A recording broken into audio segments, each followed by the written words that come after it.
Hello guys! Hello! This is for Cancer. Cancer, welcome dito sa aking channel, Kapalaran 888. Welcome! Alamin natin, Cancer, kung anong messages, vibration, gabay energy para sa inyong lahat. This is weekly tarot reading, January 12 hanggang 18. Okay, Cancer is 5 of Swords and Ace of Cups. Okay, please comment down below. Are you in a relationship or not? Kasi depende to. Sinasabi ng baraha sa'yo na possible na may relasyon ka or wala kang relasyon or ano man ang status mo sa buhay, pamilya, trabaho, negosyo. Sinasabi ng baraha sa'yo na alam mo kung ano yung magbibigay ng saya sa'yo. Alam mo kung ano yung magbibigay ng satisfaction sa'yo. But the problem is, maybe you are struggling. Maybe may mga pinagdadaanan kayong problema sa relasyon nyo. Asawa, boyfriend, girlfriend, sa pamilya, kapatid, kaibigan, anak, ganyan, ganito, sa katrabaho. Ano man itong pinagdadaanan mo, sinasabi ng barahan na you need to surrender it to God, to the universe. Kasi minsan, kahit anong laban ang gawin mo, kahit anong ipaglaban mo pa yung relationship mo na yan, kung talagang hindi kayo para sa isa't isa, hindi kayo para sa isa't isa. Trabaho ganun din. Kahit sobrang magtrabaho ka ng gabi at araw, kung talagang hindi yan naka-destiny para sa iyo, hindi ka dyan magtatagal sa trabaho mo yan. Ganun yung energy ng destiny. Okay? Energy ng destiny. Okay, 3 of clover, number 5.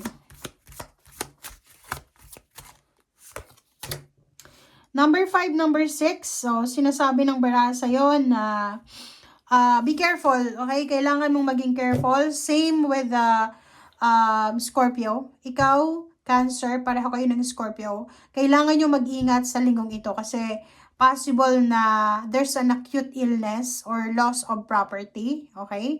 So, possible itong merong kang ari-arian, pwedeng marimata, parang ganon.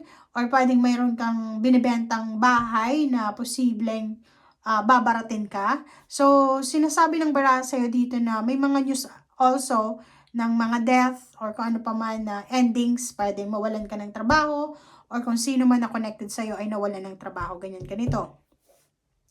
3 clovers, sinasabi ng baraha sa'yo dito na there's a good health.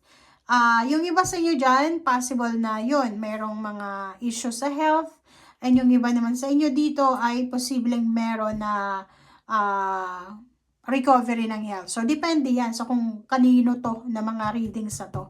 Okay, basta basahin lang natin. It's either ikaw yan or ibang tao, basta alamin lang natin. Okay? So, yun. Nakakaloka to yung mga barahan nyo.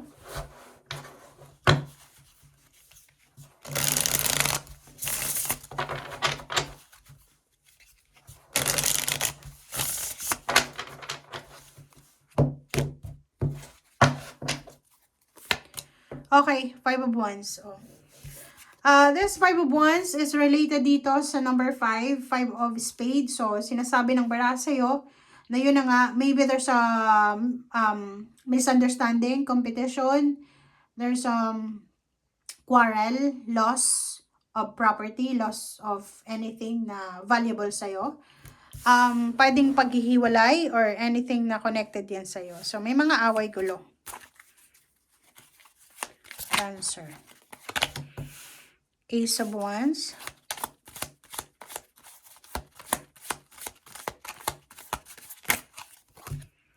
King of Swords. Okay, sa 4 cards na to, kung makikita mo, okay, sa 4 cards na to, sinasabi ng baraha sa'yo na there's a direction, okay? Meron dito na exciting na direction. Kumbaga, meron sa'yo, Cancer, na tinuturo ang universe na, eto Cancer, ang gawin mo. But the problem is, yung direction na yan na tinuturo sa'yo, ay medyo competitive siya. So, halimbawa, tinuturuan ka ng universe na mag-apply sa isang company, sa isang trabaho na ganyan ganito. Pero, Ang problema lang is medyo competitive. So, ngayon, etong trabaho na to na papasukin mo. So, natatakot ka. Okay? Makakaramdam ka ng takot sa linggong ito na baka mag-fail ka. Okay? Sinasabi ng Three of Swords sa'yo na okay lang yan. Wala namang masama, bumagsak. Wala namang masama na mag-fail, di ba? Surrender. Di ba? Kasi minsan, sa sobrang pride natin, ayaw nating mag-fail. May mga opportunities na hindi natin nasasalo. Diba? So, yun yung sinasabi ng bara sa'yo. You need to surrender your pride. Babaan mo masyado yung pride mo. Yung mga laban na hindi naman na kailangan ilaban. Okay? Okay, next is Five of Pentacles, the Empress, and High Priestess. Diba? Cancer.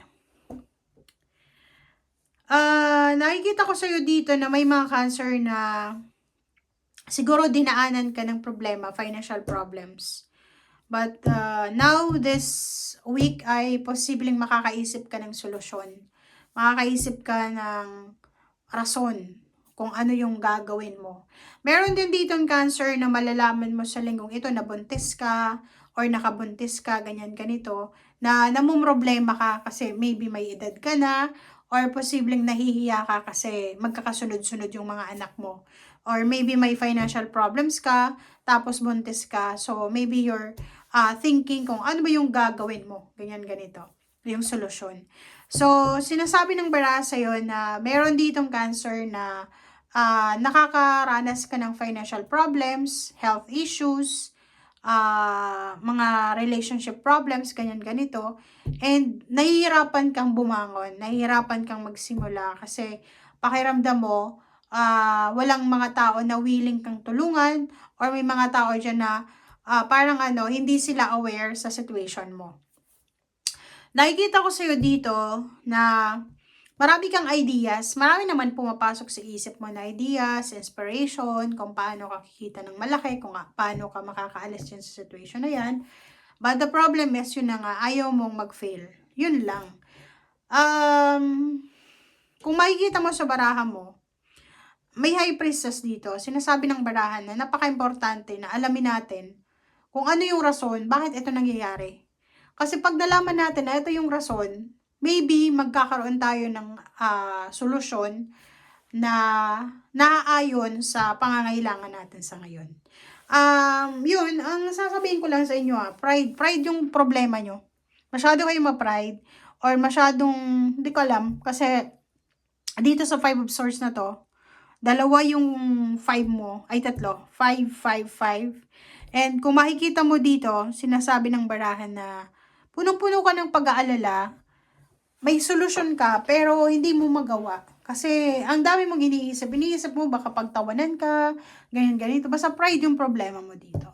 Okay? Thank you guys. Bye!